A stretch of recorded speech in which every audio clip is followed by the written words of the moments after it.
you? I'm fine, doctor. I'm a bit nervous for the surgery today. Are you aware of why you are here today? Yes, we are extracting my lower right wisdom tooth as I've been having pain and discomfort in the area. Okay. Yeah, so we've already done our clinical examinations and we've taken your radiograph during the previous appointment, and we came to a diagnosis that you have recurrent pericoronitis secondary to horizontal infection. I've already briefed you through it. So your tooth is actually horizontally impacted and there's recurring inflammation happening at the soft tissue area surrounding the tooth. So today we're going to remove your tooth surgically, and it's going to take about 2 to 3 hours. So first I'm going to brief you through how the surgery is going to take place. We're going to give you an injection to numb this area so that you don't feel any pain or discomfort during the procedure. So you're going to feel a little bit of pressure, but there won't be any pain. So first we're going to make an incision on the gum which is overlying the tooth, and after we expose the gum, we're going to cut a little piece of the bone that is also overlying the tooth.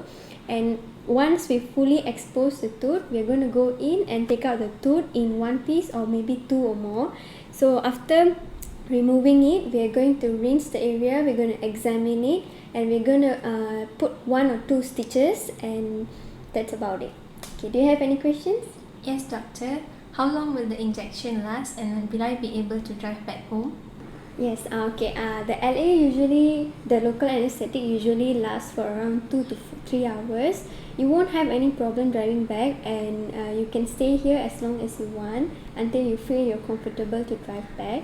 So after the surgery, I'm going to give you post-op instructions, and also I'll give you a written instructions for home care and prescribe you some medicines. And also I need you to come for a follow-up and to remove suture in about a week. Will that be okay for you? Yes, doctor. Okay, no surgical procedure is without risk, so I want to make sure that you are informed of all the risks and complications that you may experience from this surgery. So I'm going to explain to you everything, and you will have to sign a written consent form to signify your understanding. If you have any questions or you need further explanation, please feel free to ask. Sure, doctor.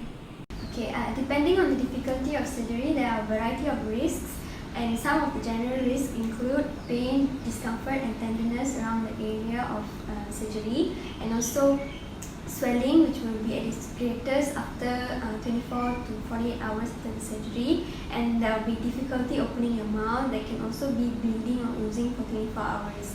Next, there's also a risk of infection because bacteria is always present in any surgery. So as a prevention, I'm going to prescribe you a course of antibiotics. So please take it as per instructed and also finish it.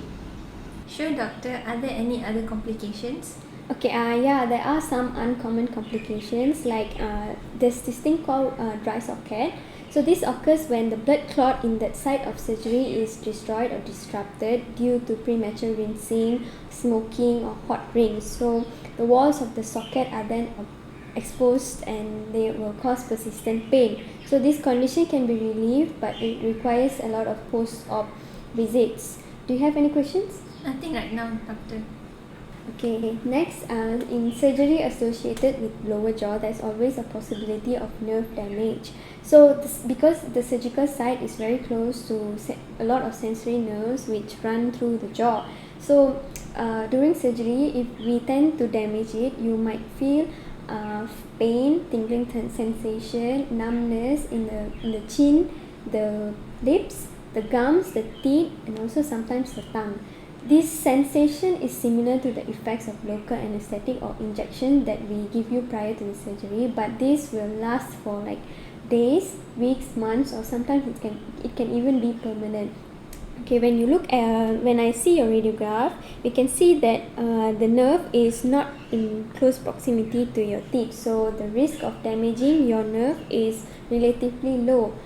Okay, there's also a possibility of fracturing the area adjacent to the surgical site, the jawbone, or even the tooth adjacent to the surgical site. And there's also a risk of inhalation or aspiration of tooth. Okay, I think that's about it for the risk. Okay, please remember that any surgery comes with a small degree of risk, but don't worry, we will try our best to give you the best possible care that we can to minimize any post-op complications. So if you don't have any question, I want you to read this consent form and sign it, and then we can proceed with the surgery. Sure.